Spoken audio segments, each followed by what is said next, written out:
দুইটা বই 3 বছর রিসার্চ করে আমি লিখলাম, কিন্তু মার্কেটে চলতেছে না, কোনো স্টলে আমার বই নিচ্ছে না। এই ভণ্ড কবির কোনো মান সম্মান তারা দিচ্ছে না। দেশের কবিতা নষ্ট হয়ে যাচ্ছে, দেশের আবৃত্তিগুলো নষ্ট হয়ে যাচ্ছে, দেশের কবিদের কোনো মূল্য দিচ্ছে না। ভাইয়েরা শোনো শোনো, আমি 2টা বই লিখেছি, তোমাদের ভালো লাগবে। আমার তো কোনো স্টোর নাই। আসো ভাই, এদিকে আসো, এদিকে আসো। ফকির টকির দেখাইলে খাইরি উড়ারে ফকিরেরও তো মতন দেয়া যায়। ওই টেয়া আছে বেলা মোটিং টেয়া নাই, তুই যা মুই না যান। দেখাল দেখাই শুনিয়েছি পাগলাটা তো শোনা লাগবে কথা। তোমরা আছো আমার ডাকে, তোমরা এখানে বসো, একটু রেস্ট করো। তোমাদেরকে আমি 2টা বই থেকে 2টা লাইন ছড়াবো ভাই, 2টা লাইন। তোমাদের কি সময় হবে?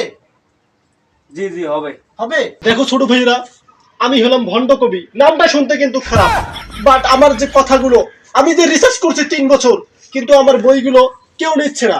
তোমাদের আমি একটা লাইন শোনাই। দাঁড়ান আমি বসি আগে। রুবেল বস। আচ্ছা বসো। শোনো ভাই, আমি যে বইটা লিখছি এটা মনে হয় তোমার মনের সাথে অনেকটাই মিল থাকবে। কোন দেখি? তাহলে প্রথম বইটার নাম বলি, প্রাক্তনকে কখনো ক্ষমা করব না। এইটা হচ্ছে আমার প্রথম বই। এখন ওই বই থেকে 2টা লাইন বলি তোমাকে। হ্যাঁ বলেন। বই খোলা লাগবে না, আমার ভিতর থেকে আমি বলতেছি। একটা মেয়ের সাথে যখন আমি প্রেম করি, ওই মেয়েটা সারা রাত আমার সাথে ভিডিও কলে কথা বলছিল। বলার পর কিছুদিন যাবত, প্রায় 2 মাস পর সে আমার সাথে ব্রেকআপ করেছিল। আরে ভাই তুমি কাঁদতেছো কেন? আরে ভাই সে কথা কর না, আমার মনের কথা সুখ হয়ে গেছে। আমি একটা মেয়ের সাথে আজ দিন 24 ঘন্টা কথা কইছি, তারপরের দিন ঘুম কামাই করি কথা কইছি, তারপর দিন ব্রেকআপ করে দিয়েছি। আপনার কথা যদি আমার ডলছে মানে সিরি যায়। যাই হোক ভাই, আমার বইটা লেখা সার্থক হয়েছি আমি, কারণ স্টলে আমাকে দাম দিচ্ছে না। তুমি যে দাম দিলা, বলছি না তোমার মনের সাথে আমার মনের মিল, আমার বইয়ের সাথে তোমার দেখো মিল, কতটা মিল।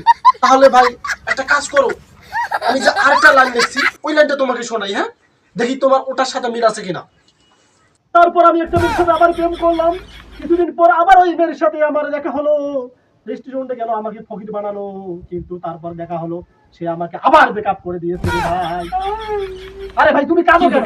এগুলো তো আমার বই থেকে বলা। আপনার বইয়ের কথা আমার জীবনের কথা একই কথা, কোনো ভুল নাই, সব ঠিক। এটাও কি ঘটছে তোমার সাথে? আরে ভাই তাহলে তো তুমি বিশ্ব শেখা হো। আরে ভাই এলে রাখেন তো, আর একটা বই দিয়ে বলেন ভাই আমি শুনি। আরে ভাই তোমার কি বন্ধু হয়? হ্যাঁ এটা তো আমার বন্ধু। তুমি তোমার বন্ধুর কষ্ট বোঝো না। আমার বইয়ের সাথে ওর মনের কথা মিলে গেছে। তুমি দেখো না, এই প্রাক্তনকে ক্ষমা করবো না। তুমি আজ থেকে নিয়ত করো আমার হাত দিয়ে, বলবা যে প্রাক্তনকে কখনো ক্ষমা করবে না। তোমার তাহলে প্রাক্তন কয়টা? হ্যাঁ মনে থাকে। আচ্ছা তোমার জন্য মনে হয় একটা বই লিখছি আমি, এটা তোমার মনের ভিতরে হতে পারে। ওই বইটা বলেন নেই। এখন এটা হচ্ছে প্রথমটা বই ছিল আমাদের প্রাক্তনকে ক্ষমা করবো না। এখন আমি যে দ্বিতীয় বইটা লিখছি রে ভাই, তোমার মনের সাথে অনেকটাই মিল থাকতে পারে রে ভাই। দ্বিতীয় বইটার নাম হচ্ছে সিঙ্গেলদের কখনো বিয়ে হবে না। ঠিক কবির বাচ্চা কবি। আরে ভাই কবির বাচ্চা কবি না, বলো যে ভণ্ড কবি। এখন কথা শোনো, আমি যে লিখছি দ্বিতীয় বইটার নাম সিঙ্গেলদের কখনো বিয়ে হবে না। এখন তুমি বলো আমার কাছে যুক্তি চাও, আমি যুক্তি দিব। কেন সিঙ্গেলদের বিয়ে হবে না? সিঙ্গেলরা কি করে, যদি রাত 11টা হয়ে যায়, খেতার তলে মোবাইলটা নেয়, তাহলে তো গার্লফ্রেন্ড নাই, চলে যায় ক্রোম ব্রাউজারে, যা কি দেখে রে ভাই। আমি এটা বলতে পারবো না, এই কারণে আমার বইটা পড়তে হবে তোমাদেরকে। আর এই বইটার মূল্য আমি কোনোভাবেই নিচ্ছি না। আমাদের কোনো স্টোর নাই, আমি গ্রামে গ্রামে বলে যাচ্ছি, কথা বলো না কেন? এই ভণ্ড কবি আচ্ছা করে দেবে। আরে ভাই কবি না, যদি আপনি বক্তা হইতেন আরো ভালো হইতো। আরে ভাই আমি তো বক্তা হয়ে চেয়েছিলাম, কিন্তু পরবর্তীতে দেখলাম যে আমি কবি হয়ে গেছি, তাও আমাকে দিয়েছেন নাম ভণ্ড কবি। এই জন্য আমি 2টা নাম লিখেছি যুবকদের জন্য।